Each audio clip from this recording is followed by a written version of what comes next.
Gregory, how was everything in startup grind world? Very good. Yeah, I'm going to thank everybody for voting me. I was nominated for the Tech Impact, and you nominated me too. Thank you, Sam. Can't thank you. Absolutely. So yeah, it's all good. I guess I'll find out this Thursday, right? Exciting stuff. It's well deserved. Thank you. You know, I'm a big advocate of your company, what you've been doing. So this is probably our third time now this year already speaking together, or second time now. It's kind of nice. We get to chat semi frequently now. Okay, I'm putting my email out there. I'm taking a risk. So if people start spamming me, I'm going to blame the startup grind, just saying. There you go. Well, we've got right now 44. We got 1 minute counting, 30 seconds. So once that starts, I guess I will start chatting. Yeah. Introduce you because I'm guessing the moderator is going to start. Yeah, because they need to do some sort of introduction, I guess, right? That's good. I'm not sure if the moderator will. So I'm technically the moderator of this event plus an additional startup. So I'm just going to start introducing you to 3, 2, 1, 0.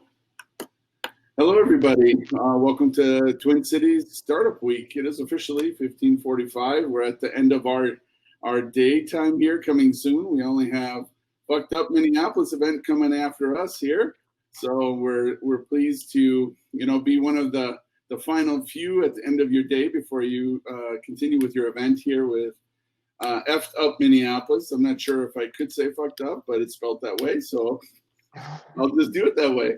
I'm pleased to present, and we'll do ladies first. We have Kim Lehult. Hi. And she's coming to you live from London, United Kingdom. Yeah. And a little bit of background from her is she and I have worked in the industry many, many years together. And she's actually Swedish born, but also has Finnish heritage. So she's kind of like that digital nomad that is everywhere. And she has moved to London now to launch her startup. So I'll let her introduce herself and startup, and then I'll introduce, of course, Sam afterwards. Hi, my name is Kim. I am running a startup called Saucilicious. We are working with organic sauces. We're pretty new in the market here, but I'm hoping to sort of talk to you through a bit how we were thinking about the concept, about the sustainability of the business, and give you a short introduction to how you can do that with your business. Awesome. Well, welcome, Kim, again. It's obviously nice seeing a familiar face, which I do talk to once every couple months. A lot of people here in the Minneapolis area, or if they don't know Sam, they are definitely getting to know him a lot more now. At the Twin Cities Startup Week, he just held an event an hour ago, and now he's back. He ran back real fast, got in his apartment, and very quick turnaround time. Absolutely. And he's from Hippy Feet, so I'll let him introduce himself and Hippy Feet, his company. Absolutely, guys. Well, thank you for joining the panel here today. Really look forward to chatting with everybody. So I am the co-founder of Hippy Feet. We are a sock and apparel company based in Minneapolis here, and we have a mission to provide jobs to homeless youth in the community. We've been doing this since 2016 now, and have been able to work with about 130 different young people impacted by homelessness. So it's been fun to see the impact that we've been able to have. But something that often takes a second or a backseat to that mission is our commitment to sustainability. We are an e-commerce company. We're selling a physical item. And day one, when we started this company, we did so through the lens that we're going to make the right decisions across the board. We're going to do the things that we could be proud of, and part of that meant being eco-friendly and sustainable at just about every turn.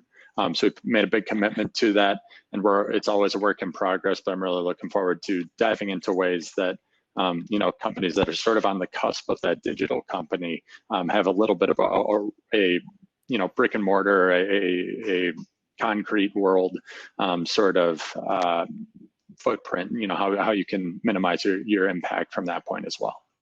Excellent. Well, thank you for that intro of yourself and your company. I myself am doing a two-part section here. So the event is for Startup Grind in cooperation with the Twin Cities Startup Week right now. This is why I have two wonderful panelists, such as yourselves, on with me. And I just wanted to give a big shout out. Thank you everybody at TechMN and Minnesota Startup for nominating me at Startup Grind for the Impact Award. So I appreciate that, everybody. And I'm looking for hopefully looking forward to some good news on this coming 24th. I believe it's Thursday. And yeah, and whoever wins. Fingers crossed. Yeah, thank you. And whoever wins, I'm a strong advocate for all the people who are in the same category.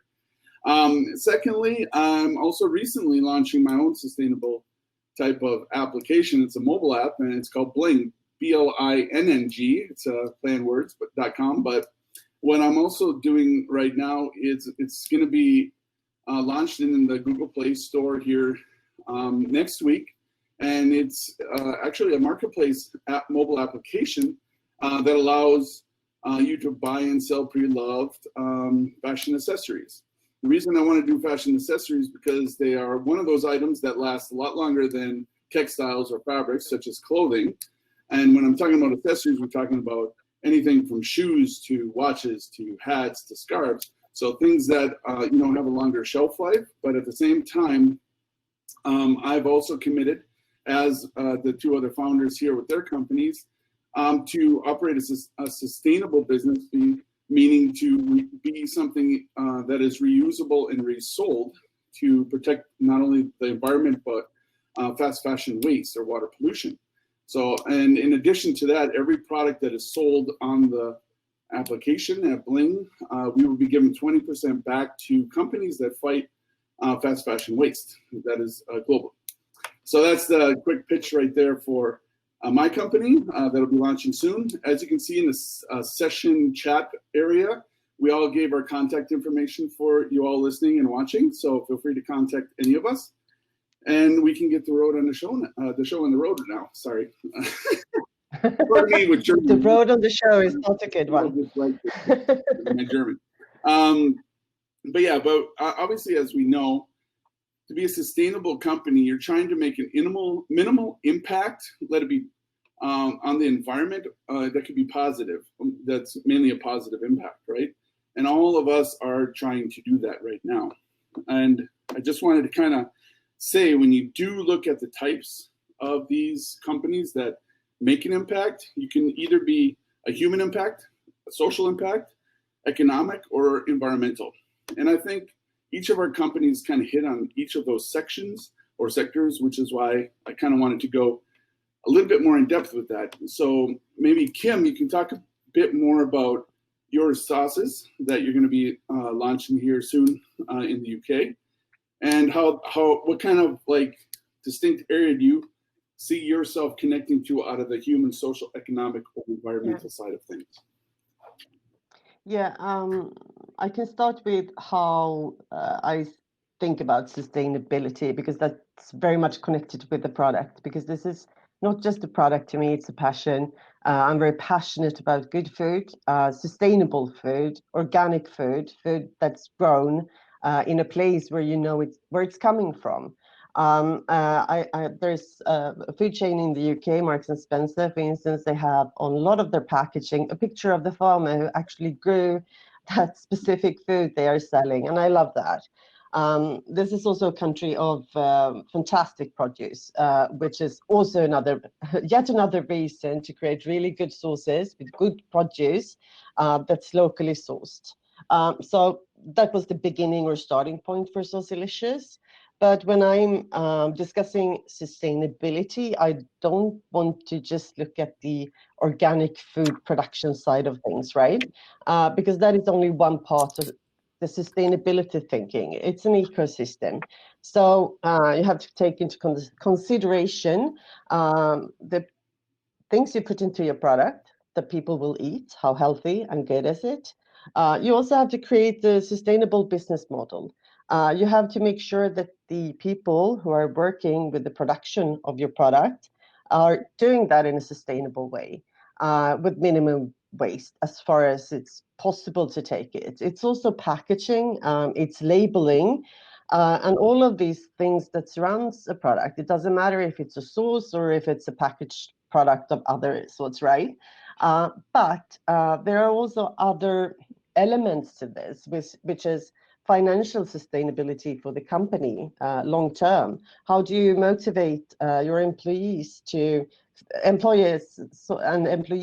work in a sustainable way? How do you incorporate that culture into their way of thinking? Because they are the extended version of the company, right? And they will talk to a lot of people.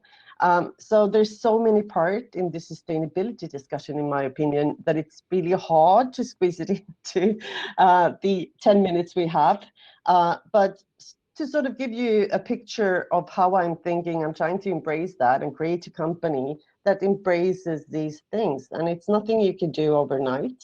This is slow business, which is a very different kind of business to what I'm used to coming from the tech industry, which is fast, fast, fast. But it's also a very rewarding journey because it makes you think from the farmer's hands to the table, right? And what happens in between. And also, how do I communicate this to my customers that will eat this sauce, put it on their tables and serve it to the children, right?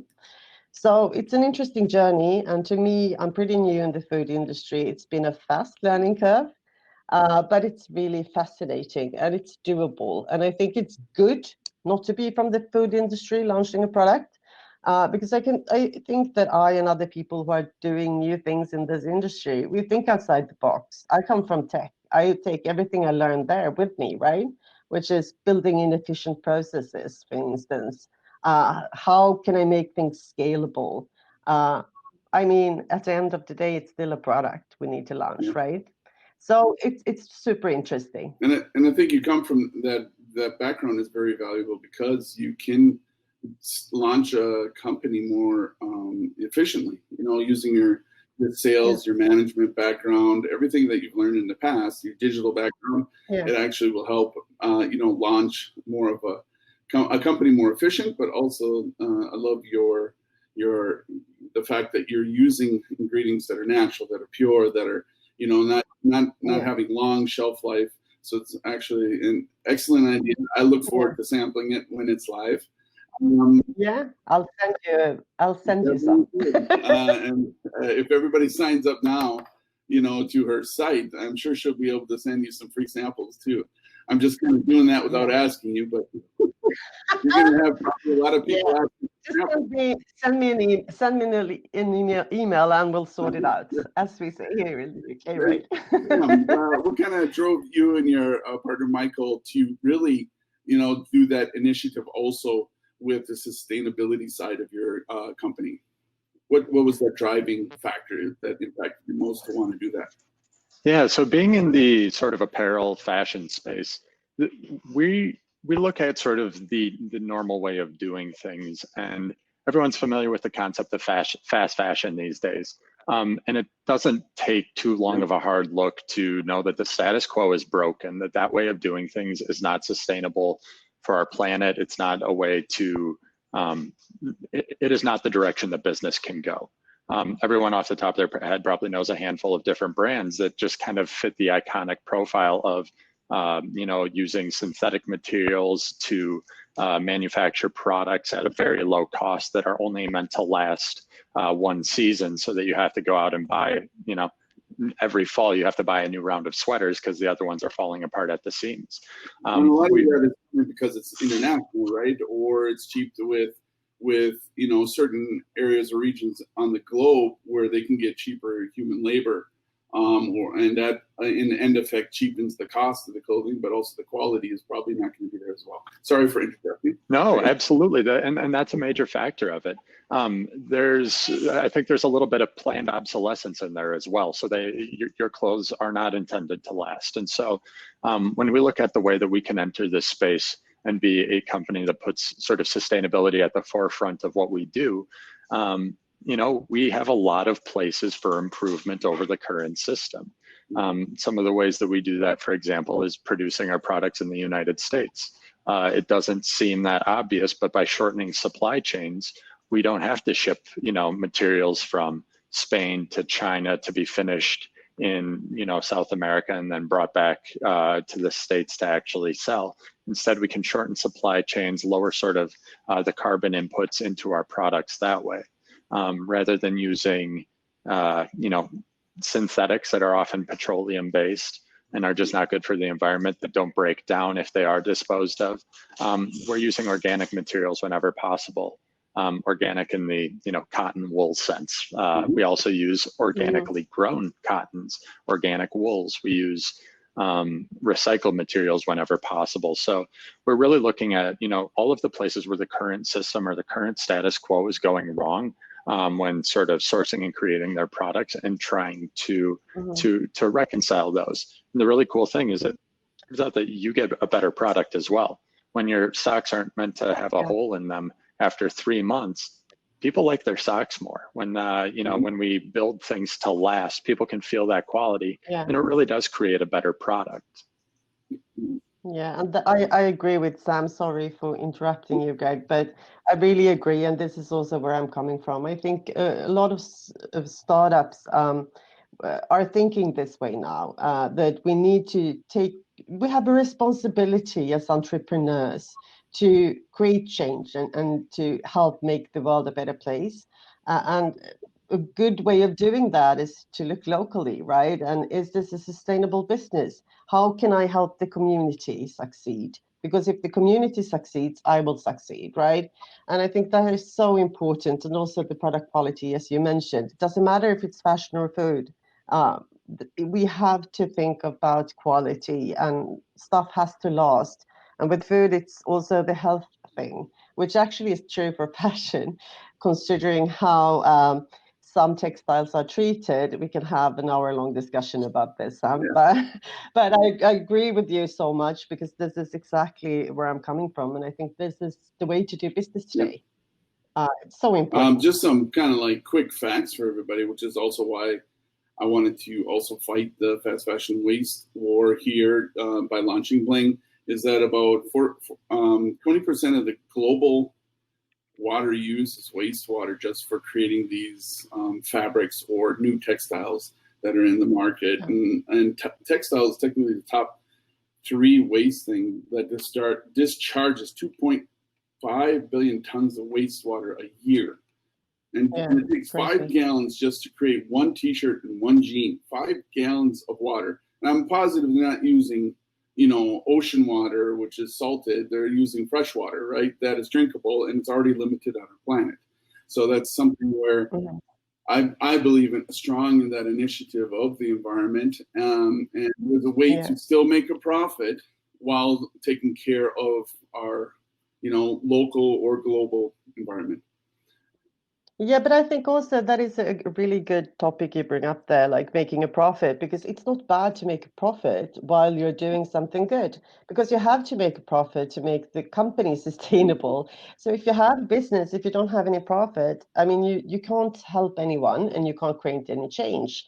So I think that is something that we as entrepreneurs also, and people working with sustainability are almost ashamed to admit that they want to have a profit, right? Because it's like, oh, I'm not a good person unless I focus on the sustainability, right, side of things. But the reality is that we have to make money. We can't create new products. We can't improve products or, make demands to the people who are creating our products or helping us in the chain somewhere, depending on which product we're working with. And if right? it were companies like our 3 companies, some that have launched and not yet launched, if we don't try to, grow and get big against the larger companies, where we at least get back and we're conscientious about the environment or human aspect of things or the social aspect, then who's going to do it, right? The big companies to just continue to create things for cheaper because it hits their bottom line, etc.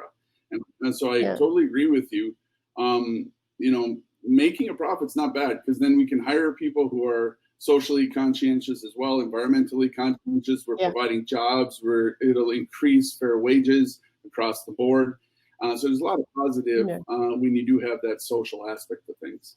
Absolutely. And I feel that there's a little utilitarian view to it as well, that if we want to advance sort of any social cause, whether whether it's impacting people, the planet, or some intersection of the two, we need to be able to attract some of the best and brightest minds to these spaces.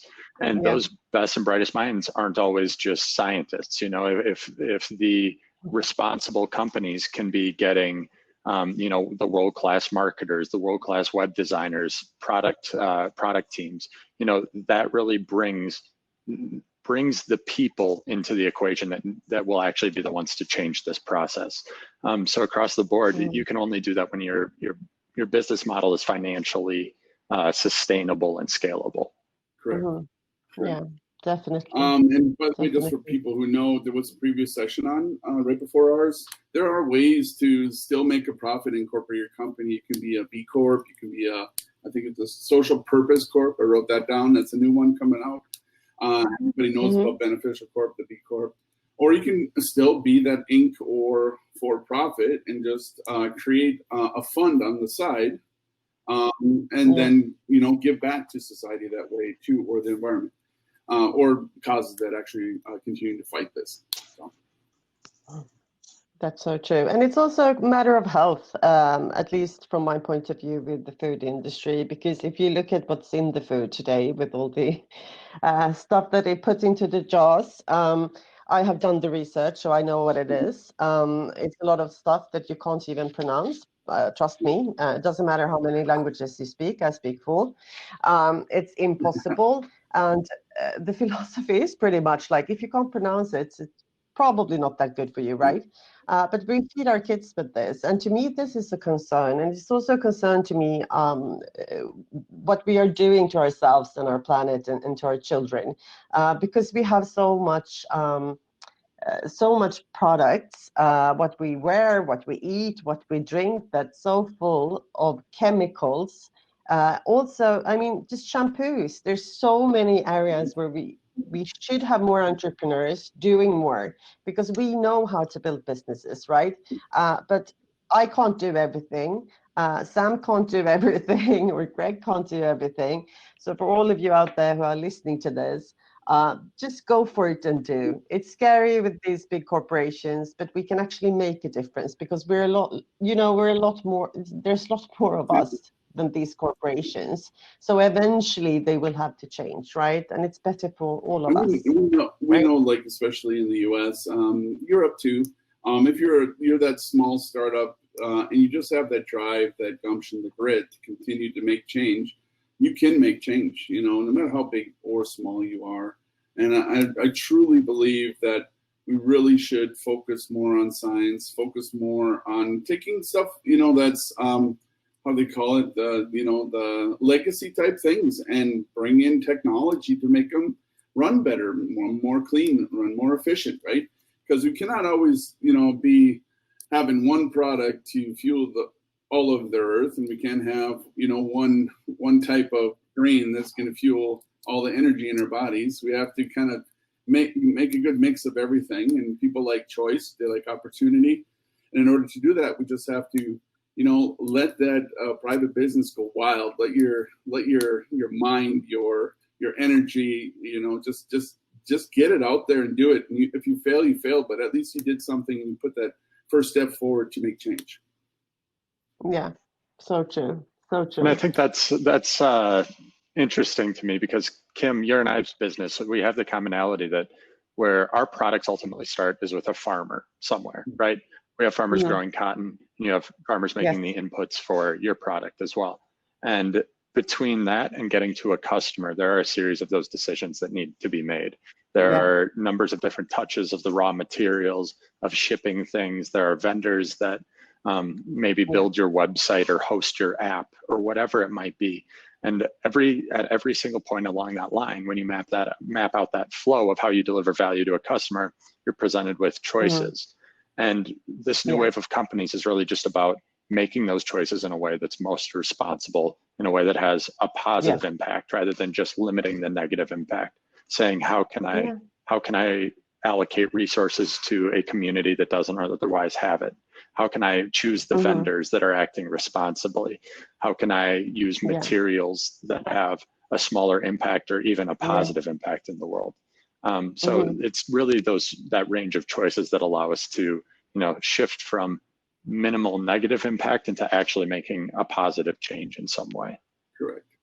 Yeah, and I think also this is why I started with saying this is a slow business compared to the tech industry I'm coming from, because this takes so much more research.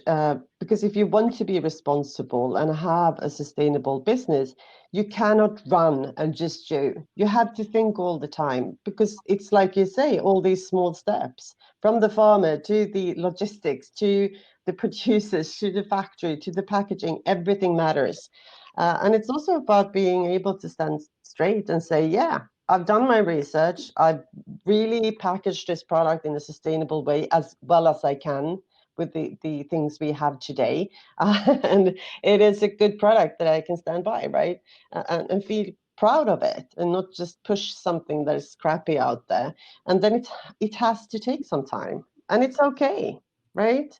It doesn't have to be so quick all the As time. Sam said, it's just you have like 20 different steps, and you can 20 different steps to launching your product. You could use a cloud service that is eco-friendly. Yeah. You know, that's the tech side of things. You can use where you're getting your product from the farmers, as you and Sam are.